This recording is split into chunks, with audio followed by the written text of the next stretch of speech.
Okay. We said the other day on Continental Championship Week on the Continental Championship Wrestling discussion, I was explaining that years ago we didn't, as a company, call interviews promos. Well, I had people arguing with me saying, yeah, they were promos, though they was not. In the territory days, they were interviews. And I want to show people, even in 1990, when Dad was booking World Championship Wrestling, I wanted to show you what this says. It actually says a 30. Can y'all read any of that, or do I need to scan it? I can't see that small. Well, anyway, there's a thing in there that says a 30-second interview and a 30-second event promo. You can see it right there. So they called them interviews. I will scan this in and I will put this as something. I did see the Nasty Boys on there, and they were fantastic. Yes, they were. But they were one of my favorites. And then here is something that people can see as well. This was what on Wednesday mornings, most of them are Tuesday mornings. I can't remember which. I think it was Wednesday mornings because they do TV on Wednesday nights. But as you see, that says interview. That it don't say promo. It says interview. It wasn't promos. It was interviews. If you look at here, you'll go to the desk, and you'll see it says Magnum TA interview. It doesn't say promo. It says interview. I don't know when it started called a promo. I'm not saying it's a wrong thing to say. I'm just saying in the territory days, they were called interviews. Well, in fact, in the interview you had with Ron Fuller, he says they got there at 2:00 in the afternoon at Boutwell Auditorium to do interviews. All right, here's another one people can see. As you see, it says live interview, live interview, live interview. It didn't say promo. It said interview on it. Here's the Southeastern Championship Wrestling. This is what they used to use, both territories. Mm-hmm. As you see, it says first interview, second interview, third interview. Didn't say anything about doing any promo. Again, here is another. Now, I'm not saying that ain't what they're called now. I had an argument with a guy saying that they were called promos. No, they were called interviews back then. And here's another one, and you'll see it says, as you see, it says interview, interview, and it wasn't called promos. I just want to tell territory days they were called interviews. I don't know when they changed to being promos, but they were interviews back in the territory days. Even up to 1989, we didn't call them promos, we called them interviews. And I just wanted to show this to show the guy that they were called interviews back then, not promos. There was a promo, but it was Georgia Championship Wrestling comes to the Atlanta Omni, and that was the promo. That was a 30-second promo or an hour promo. Just wanted to show the guy that I wasn't just being a butthole. It is right that you just didn't fall off the turnip wagon, that you actually knew what you were talking about. Well, I didn't want to do that. I just wanted to show them that what I was telling them was true. Sure. They wasn't called promos back then. It's not a huge deal, but I mean, a lot of the lingo changed. Probably in the 90s. I know I saw a lot of stuff, and I got into a little debate here about a year ago with a guy trying to explain to him the difference between a blade and a gig and other stuff like that. And he kept saying, no, that's what it is. I said, that's what it is now. But the way we referred to stuff back then was totally different. And he just, he's like 22 years old and wanted to argue, and that didn't end well for him. But well, I argued with this guy. We went back and forth about 15 minutes, and I didn't have this stuff readily available when we were arguing. But I just wanted to, and I told him to watch the show tonight that I was showing stuff that it did show back in the territory days. And I'm not saying what they're called today. I don't know what they're called today. Oh yeah. He's right. He's right about today's lingo. Yeah. It just changed. But we're talking about territory days, and that's what I was trying to explain to them. Territory days. I don't know what they do today in pro wrestling. I really don't. We're a little behind because we got into little rants and raves about other stuff. We told everybody there could be a lights out match tonight, so just a lot of stuff. A lot of stuff happened tonight. Lights out match, no disqualification, which I've had years ago that have lights out matches and then have a disqualification. That was true. I meant to was going to think about that. We did. How that happened. I don't know how that happened. I remember going specifically to the Omni for a lights out match because I'd never heard of it before, and I was shocked that the lights actually stayed on. I didn't know what to expect, You were thinking those lights going to come in. When the lights come back on, somebody's going to be down and out. That's honestly what I was thinking. Jay Smith, check it in from Kansas City. Hey guys, Kansas City. Hey buddy. Beautiful buildings down in that area that have wrestling. I thought they were great when we were in that Kansas City territory. What's Central States All-Star Wrestling? Yeah, man, that was some good stuff. But I tell you, we may need to go there and run shows till Alabama decides to change their dang tune. Let me have some coffee. Some of those towns, every city hall had an auditorium with it. It seemed like. Rodney, tell that story when we were there about Todd Champion and Gary Cortinelli, the Italian Stallion. Tell the story while I'm looking over some stuff. We come out of, I think it was Topeka, and it had snowed as normal. And so I decided I was going to take a snowball, and then I was going to hit Tiny Stallion in the back of the head, and we was going to run and jump in the car because we figured all the fans would jump on it. So I took and I threw, but I missed, and it went right in his car. Well, instead of them turning on us, everybody in that parking lot picked up snowballs. And I mean, they were pounding the Italian Stallion and Todd Champion. They were trying to roll up the windows, and they were just pounding. We left. We come around the city square there, and they were still having a snowball fight. Caused a riot. Right there in Topeka, and we got out of town. The only town that ever drew while we were there was St. Joe, Missouri. That was the only town that ever drew the whole time we was there.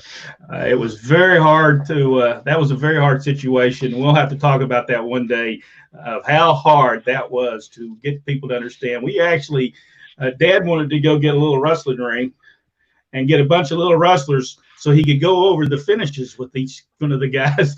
That was how bad that situation was. Batman action figures. And Rodney has disappeared now. I have a question. Whatever happened to Lady Maxine? Lady Maxine is still around. She is a friend of mine on Facebook. So she is still around. I don't know where she's living now, but do you know, Jack?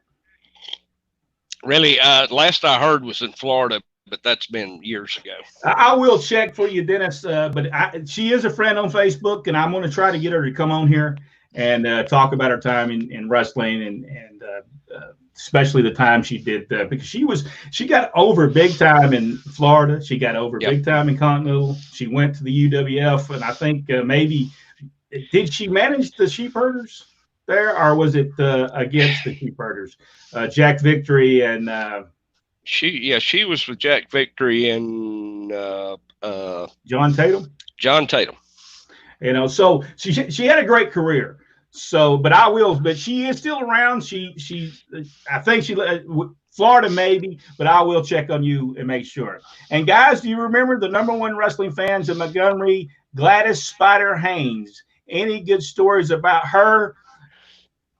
She was something else. Do you remember her, Rodney?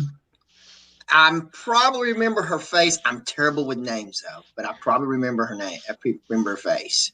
And who was the #1 fan back in the day? I guess in Columbus, Georgia, Augusta, Georgia, and Mobile, Alabama, and Dothan, Alabama. I went to see a match in 1986 with Adrian Street beat Norvell Austin in a loser league town match in Montgomery. After the match, a friend tried to attack Adrian Street. Yes, that happened a lot in Continental Championship Wrestling. There's a lot of questions there. I don't know that we could ever point out a fan. I'll point out the one fan in Columbus, Georgia. That was Miss Lillian Carter. Yes. President Jimmy Carter's mom. We did have some in Georgia that would travel from place to place. There was a lady. Rosie was one of them. Yeah, her name's Gloria. She actually worked in the Omni box office, I believe. CNN Center box office there. And there was a lady that, and I'm terrible with names. I'm sorry. Lady owned a clothes shop in Marietta, and she would travel all over. In fact, I still got some of her shirts that she gave us when we were kids. And she would go to Columbus and she would do almost the whole week in some cases, and then be back to the store the next day. We had awesome fans. Yeah, and we always respected the fans. That's the reason we didn't use lingo against them, because we were a fan. We were a fan of professional wrestling. I'm still a fan. Dad was a fan of professional wrestling. The Fargos was his. I mean, when growing up, the Fargos was it to him. I mean, that was the guys. I mean, when you go and make sure against your mother and father's wishes, and you go and get something and peroxide and make your hair blonde when you've been told not to, and you and your friend both do that, and you become the Fargos at school and double pile drive a kid on the ground.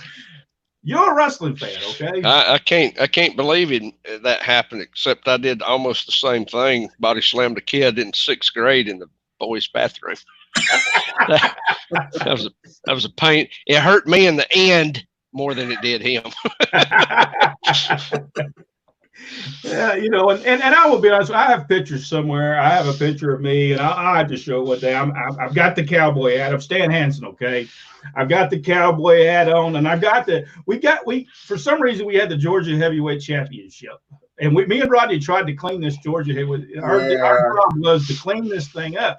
So we figured that we was using a bunch of stuff, and we figured if you took toothpaste, it would clean it up really well. The only problem was it turned it completely green. I had to send it off. Had to send it off and have it cleaned after that. So don't use, if you have a bill out there, don't use toothpaste to clean it. And it happened overnight. We had it looking just pristine, ready. And then I took it out of the towel, green. It was off. I don't think it can be used for television the next morning. So don't do that. It does not clean it up. It will clean it up for the moment, but it will look bad after that. So don't. Joe Ballou said, "Preach it, Rodney." I see so many indie shows doing their show for the guys in the back. I'll tell you, I've been enjoying a lot of stuff from Mid Atlantic, 1970s, early 70s, and I'm just amazed about the response of the people. You watch the matches and how they were putting them together. It was a very formulaic. I'll admit that. But everybody sold. Everybody sold everything. You throw the punch in the stomach, they sold it. You slammed them, they sold. You slam somebody today, and they beat you up. You're up to that looking you in the face. Yeah. They don't sell it. I mean, for me, they don't sell anything. And so it's just bang, bang, bang. But they're selling everything. And I mean, Flair and Flair and the Superstar and Iron Sheik are just vicious. I mean, relentless in their attack. And the people are just, oh, please do something. Please, Steamboat, please do something. And finally, they just hit them with one punch, and the people just explode. One in the stomach, and they just explode. But they're selling it. They're selling everything. Well, I had that conversation with a young man the other night. He was new coming in, wanting to try out. I used him, and but I told him, I said, you're obviously trained to do all the high spots. And I said, I have nothing against high spots. What I want to teach you is how to take those 6 high spots that you want to do within the span of a minute or two, and break those up over a 10-minute match. I said, the spots are fine. Let's just tell a story with them. Let people register, sell that stuff. And he kind of had that glass-eyed look, Yeah. But he did what I asked him to. So, well, hallelujah. I was watching a couple of matches, and I just it was Saturday night, real late, and I was watching they'll get down and they'll do these little fast little hits on the back, and I'm thinking, what are you doing? Why are you doing this? If you're going to hit someone, don't halfway do it. Get up and really hit the person, But these little, I don't know what these little shots are, but I don't know. Because they're teaching, people are working towards the front row. They're not working towards the back of the building. So these little small little things, sure, that looks good for TV possibly, and for the people sitting on the front row. But you're supposed to be, I don't know if seeing that it from the looked back good row. anyway. That punch looked really bad, so I don't know. Oh, did it? Okay, well then, all right. It was really bad. And this is the thing. It's not that you're trying to tell somebody. I don't know this. Years ago, somebody would tell you, "Hey, listen, what you just did." And I'm not saying everything. Don't get me wrong. I'm not saying that everything. Go back and watch the Mid-South Wrestling in 1983. There was a lot of mess ups. There was a lot of bad stuff. I mean, I love Jim Duggan to death, but whoo, he was not that good. All right, some of the stuff he did looked bad. I mean, bad. Steve Williams, some of the stuff he did looked bad. But it didn't really matter because they knew how to tell a story. They knew that people could overlook. Steve Austin was so over, they could overlook that really the kicks that he did in the corner wasn't that great. But they overlooked it because he was so over.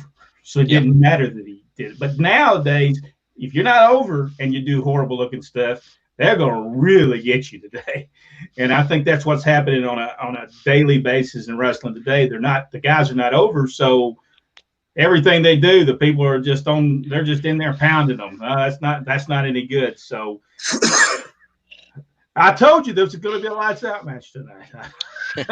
I just knew it. Me and Jack knew it when we started the show today. There was going to be a lights out match and non-sanctioned by the National Wrestling Alliance. We're not going to be sanctioned by the WWE, okay? So it has to be the National Wrestling Alliance. I don't think they even sanction themselves. But oh, okay. Well, okay, the old National Wrestling, not the new National Wrestling Alliance.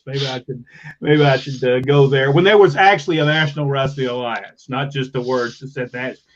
Back in the day, the National Wrestling Alliance was actually an organization with about 32 wrestling companies. And they were part of the National Wrestling Alliance that paid fees to be part of the National Wrestling Alliance. And so back then when it meant something, non-sanctioned by the National Wrestling Alliance. So let's